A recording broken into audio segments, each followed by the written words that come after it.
Hello, everyone. Welcome to a new month's edition of the Sensibility podcast. My guest today is Kat Mitchell. She currently lives in Hawaii. I don't know, we'll ask her how long she's lived there for. But she has been a Feldenkrais practitioner for many years, since 1987, I believe. Done a lot of work with adults and been a full-time Feldenkrais teacher during that time. But she's also been for the last almost 20 years, 15, 16 years. Yeah, been working with implementing a specific Feldenkrais based program into work with children who are at elementary schools between the ages of 4 and 5 and 10 and 11. And today we will be kind of exploring what she's been doing on those programs and why it might be a useful thing to implement in many school programs across the world to help children develop a sense of themselves and how they can relate to the outside world. So that's a lofty initial statement. Kat, I don't know if you want to say anything initially to introduce yourself. Yeah, thank you. Yeah, the program is actually for that whole range between 5 and 10 or 11 years old in primary or elementary school. So that's kind of the focus. And the process of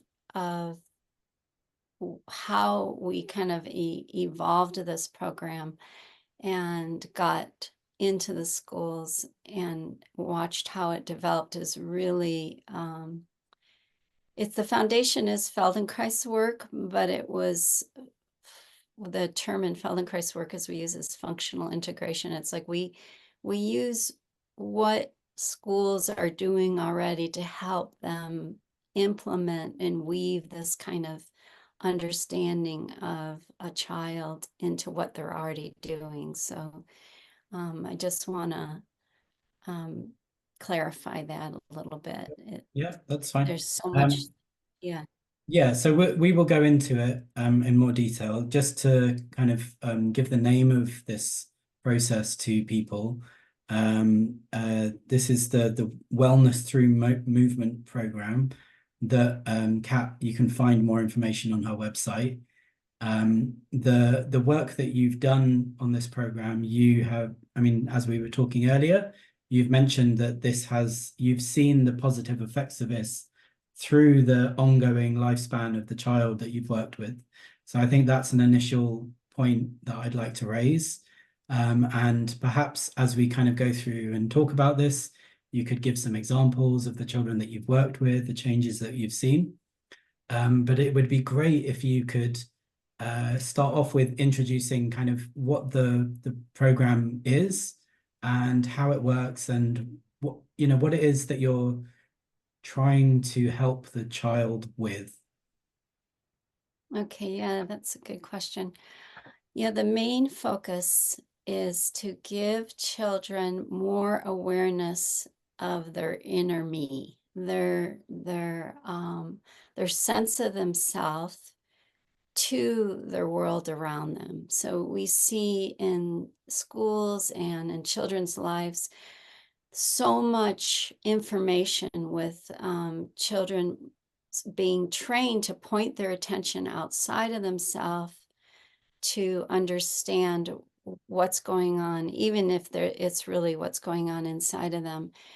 And we're trying to bring more balance into that that way of learning, that way of developing, that way of helping that child become more who they are. And this is really a common theme right now. I just heard about the movie Inside Out, helping children be able to understand the emotions and the feelings that are going on inside them.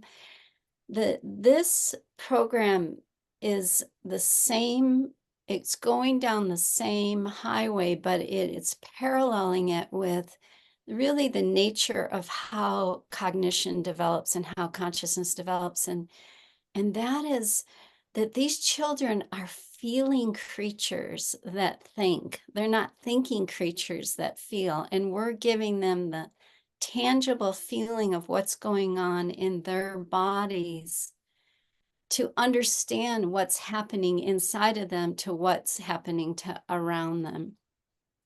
That quote, thinking creatures that, feeling creatures that think, is actually a Jill Bolte Taylor quote from a neurologist. So just to maybe kind of like go into that a little. Obviously, children, there's a developing intelligence there. They're learning about the world experientially, right?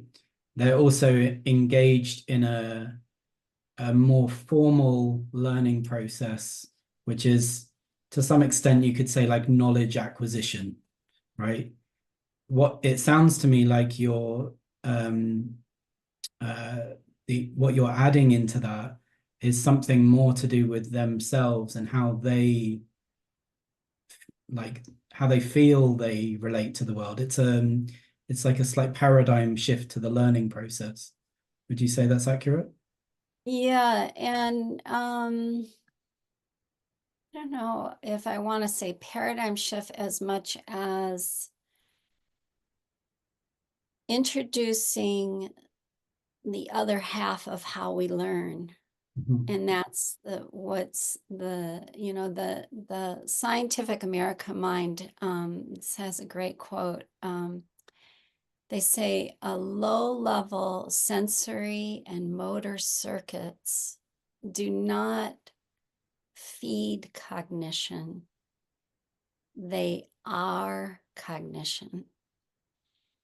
And this is really hard to understand as an adult, but as children, and you'll find out more as we get more into talking to the depth of the program, it's foundational for them to be able to feel inside their body to understand what's going on. The body is like a tangible biofeedback loop for them to clarify whatever is happening, their struggles and their joys. And do you feel that that's something that's missed in traditional education, in the traditional education process? Yes, there's, our educational process is focusing on reading and math, and that's more of a thinking learning.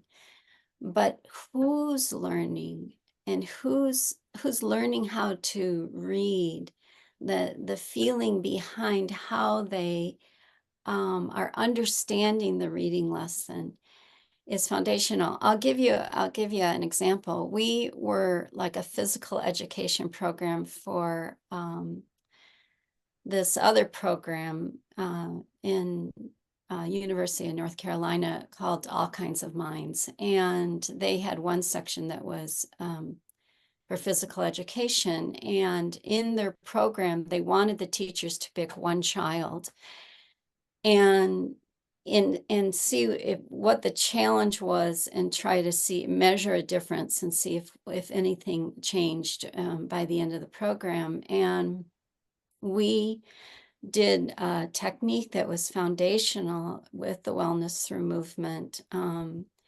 It's online. It's called Get Sensational Attention. And this program gave children more the awareness of what's going on with their breathing and how to drop inside of their body to listen from there to outside of them. And this little third grader, this teacher picked a third grader that didn't know how to read. So third grade is like 8 years old. And the little girl learned in Get Sensational Attention that kids learn what we call home breath. And after she learned how to feel inside her body and do the home breath, the reading lesson came up, and the teacher said, okay, now get your books out for reading. And the little girl immediately raised her hand, and the teacher asked her what was going on, and she said, I can't breathe. And if a child can't breathe, they can't hear, they can't understand, they can't comprehend. The child was getting so emotional about the stress of learning to read that they didn't realize they weren't breathing. They stopped breathing. And so the teacher did the home breath lesson with them. And the child was taught to feel deep inside of them where their exhalation ends and put their hand there. And then from that place inside of their body to listen. And if they lost track of feeling inside of their body, just to stop and wait until they could find themselves again. And the child learned to read. Yeah, that's a really clear example of how the attention is drawn away from the internal experience. You know, I mean, she was smart enough to know that she wasn't breathing, you know, but like the whole backdrop of that is like the buildup of it in herself and the feeling behind it. That's probably something that she wasn't necessarily conscious of or didn't have the tools to allow herself to feel. So yeah, I think that's a really kind of it's an interesting and useful approach to learning, you know, that you're helping the person drop in. Yeah, and that it goes back to that quote. Those low-level sensory and motor circuits are sensations in the physical body. And those sensations in children they're feeling creatures that think. That's the sensations. They don't have the cognitive development yet. They feel to learn, and we all do, but we lose track of that. And it's really foundational to helping children access who they are and how to find a solution of what's going on, because they can start to understand what's happening inside of them. And I don't know if many people know, but you know, most suicide rates in adolescence, I mean, the suicide rates in adolescence are skyrocketing. And it makes sense because there's so much attention getting pulled out of them with technology and prescription drugs, you know, that finding the answer outside of them. When, you know, I just had a parent call me yesterday about a child that kept throwing up, and the doctors couldn't find anything wrong with them. And then I started to check in with how is the family dynamics going on. And there was so much stress going on because it was a young family. They were so stressed about how much everything cost that the little kid was like picking this up. And because they feel everything, it literally just started making him throw up. And so they addressed that level of stress for the child, you know, and help the child kind of talk about what was happening in them. And yeah, I got a text yesterday that the child's doing better, but you know, we're just trying to introduce one piece of the other half of who we are as human beings and how we learn and grow. Yeah, I think if I think about sort of like the maybe academic or intellectual challenges that like a child would face, or even an adult, there's always you need to improve what you're doing. You need to get better at it. You need to understand it more. You need to work harder. It's always like an external um, uh, route to improving the situation. Whereas what you're suggesting is that actually through finding the internal route, they maybe find more space in themselves to approach the problem or the challenge that they're having. So I think that it's an interesting thing to present. Yeah, let me clarify that a little bit. So Oh. what you're doing is you're creating a space of a container where now the child, you're not only opening up a space inside of them, Mhm. but that space is now a container for what's going on outside of them. And what gets created within the container is how the child starts to develop, instead of just that one side of the container and the child constantly trying to reach something outside of themselves. Yeah. The human body and consciousness, it develops synchronistically with the inner and outer world. We're part of our environment, and what happens in our environment is really foundational to development, but also what's going on inside of the child and how they interpret that environment. So Mhm. there's the container that we're creating for our children. Yeah. Yeah, I think that, I mean, to me, that kind of hits it home. How they're interpreting it is to do with how they like what state they're in, you know, their internal Right. state affects how the information that they're dealing with is interpreted. Yeah. If you don't mind, you mentioned breathing as as one of the routes that you find useful to helping a child kind of find this quality or place. I mean, you said the phrase home breath. I wonder if you could talk a little bit about that process. Um, Yeah, let's go back and look at Feldenkrais' work. He was a physicist and a scholar in development.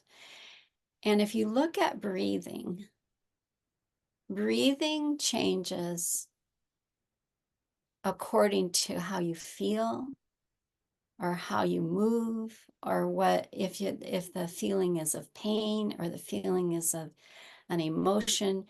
You can monitor what's going on with a child by watching how they breathe, because the breathing is like your avenue to their inner world with their outer world. So there's the container. And breathing, what happens in breathing is it's like a pressure system. And so when there's a lot of pressure inside, then there's air can't get in. And it literally it's like when you get tensed, your muscles get tight, and that's pressure. So the physical feeling of that tightness gets triggered in the muscles long before the brain even knows it's going on.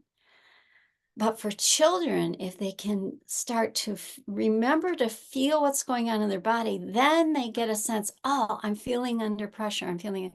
So we use the breathing because of its integrative qualities between the involuntary and voluntary nervous system, meaning you can make yourself breathe a certain way, or you can watch how it's breathing innately.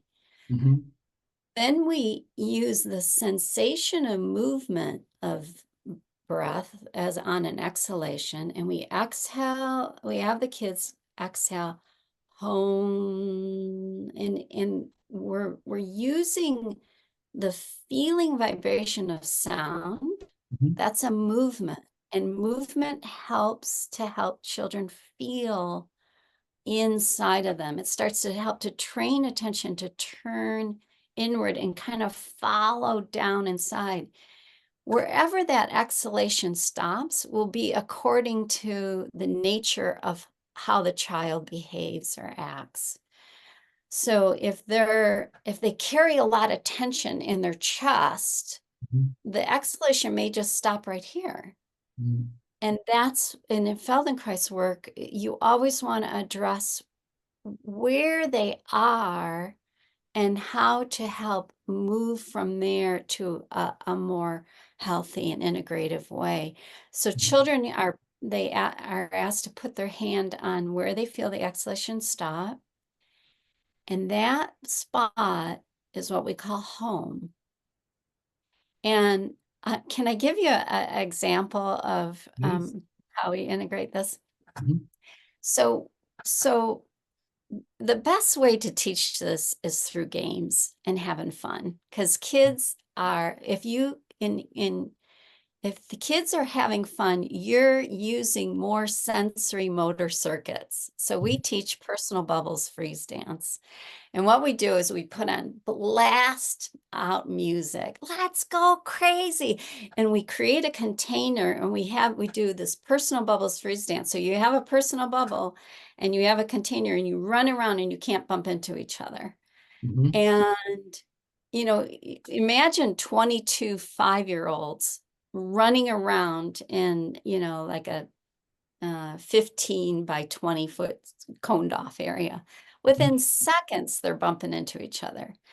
And the moment they bump into each other, you turn the music off. So the sensory motor system is like, all excited, and then all of a sudden, not so fun anymore. So you're starting to create a foundation to encourage them to want to play, and they'll do anything they have to do so they can still play the personal bubbles freeze dance. So we do this off and on till we go, okay, we can't play this unless we can find home. We can find where we are inside. We keep bumping into each other. And what was so fascinating about us, because I had worked with adults for 27 years. The kids got it immediately.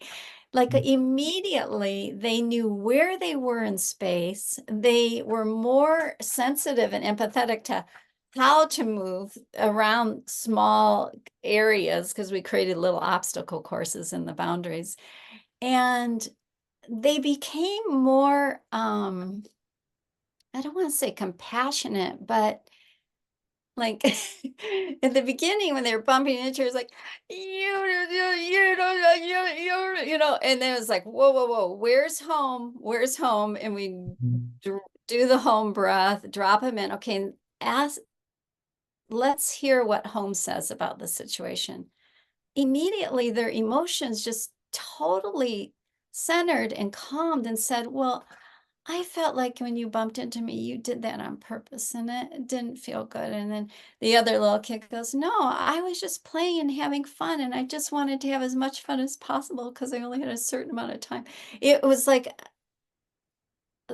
the honesty of really who they were inside and what happened to them outside of themselves became conscious.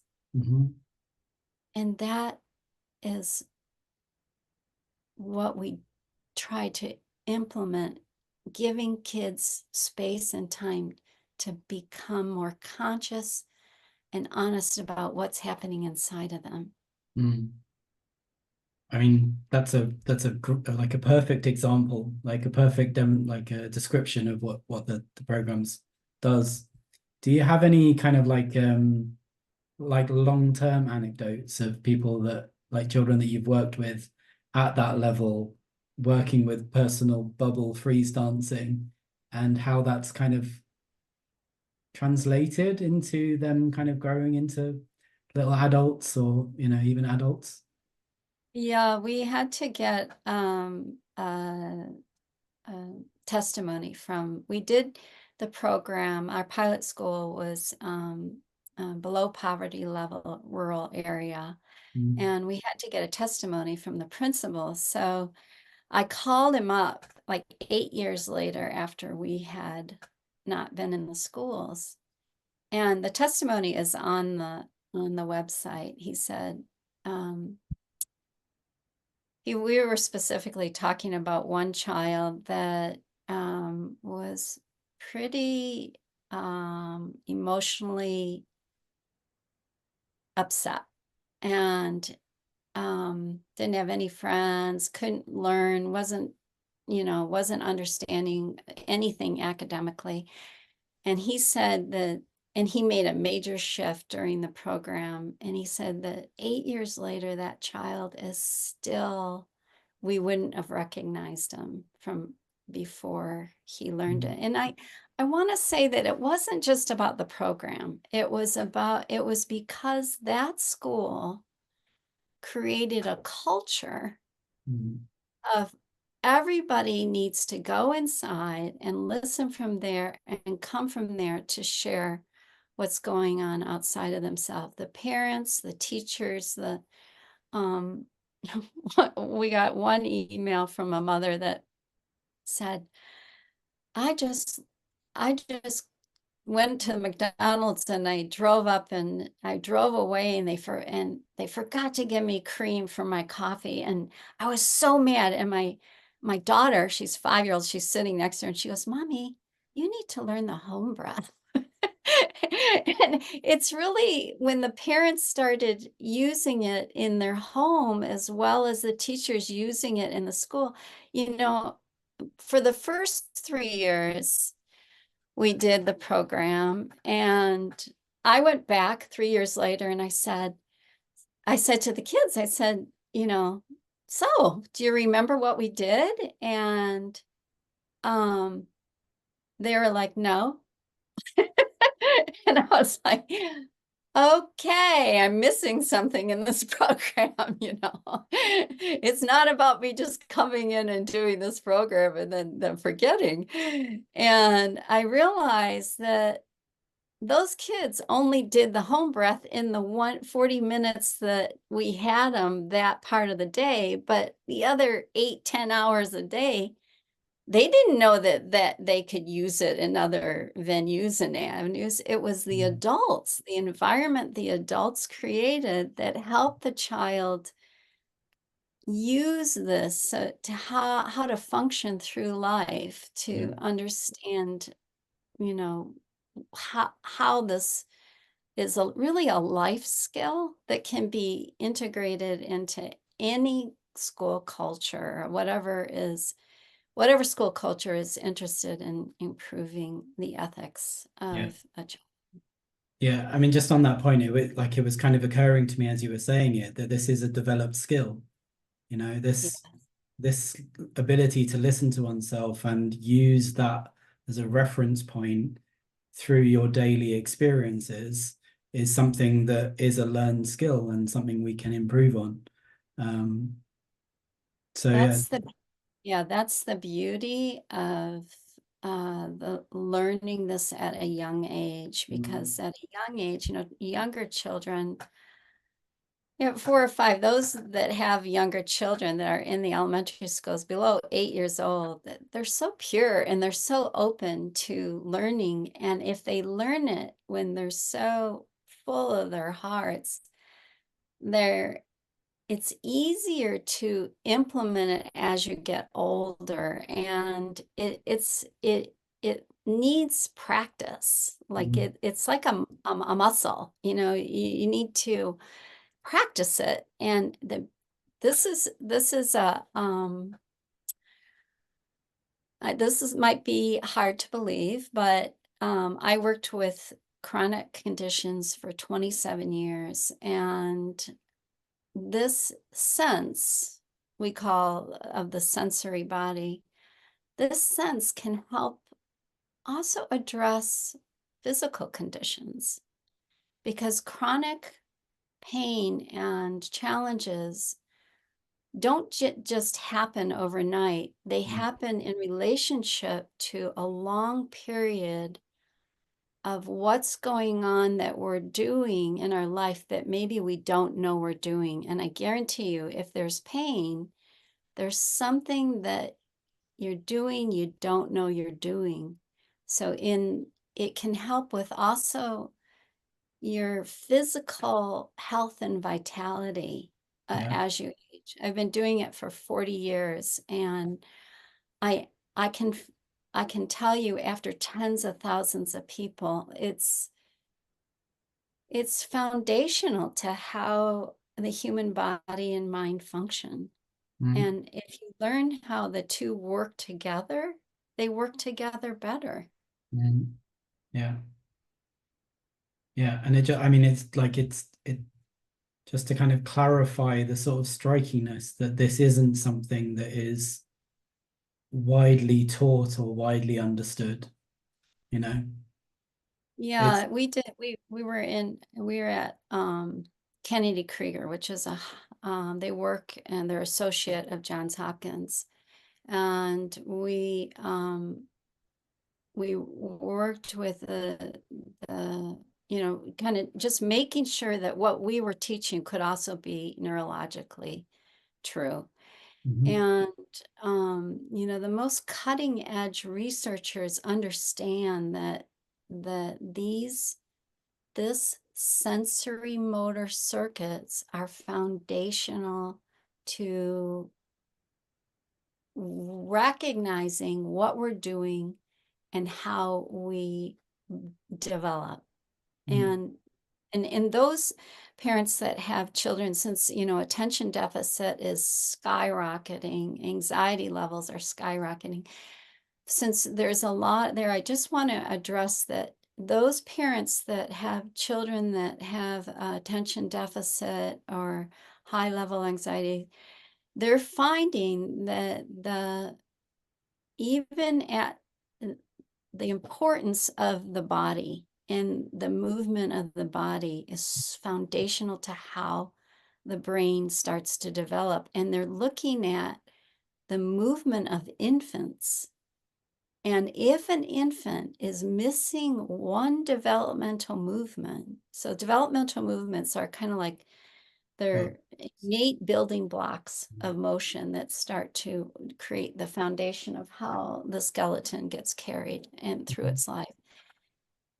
If that child is missing one developmental movement, they can foresee a higher possibility of that child having a cognitive disorder. Now, the difference of how Feldenkrais work teaches that missing movement to like a physical education or a Tai Chi movement, where we don't, as Feldenkrais work, Moshe understood, you don't mirror a movement and have them do the movement. It's not about them being able to achieve a movement. It's about giving them the awareness of this, what can feel that is not physical and not mental, but between the two. And that feeling nature that what's happening physical and emotion, and all the sensory circuits of the emotions, the feelings, whatever that's going on, those two coming together in motion is how we teach the Feldenkrais work and the wellness through movement.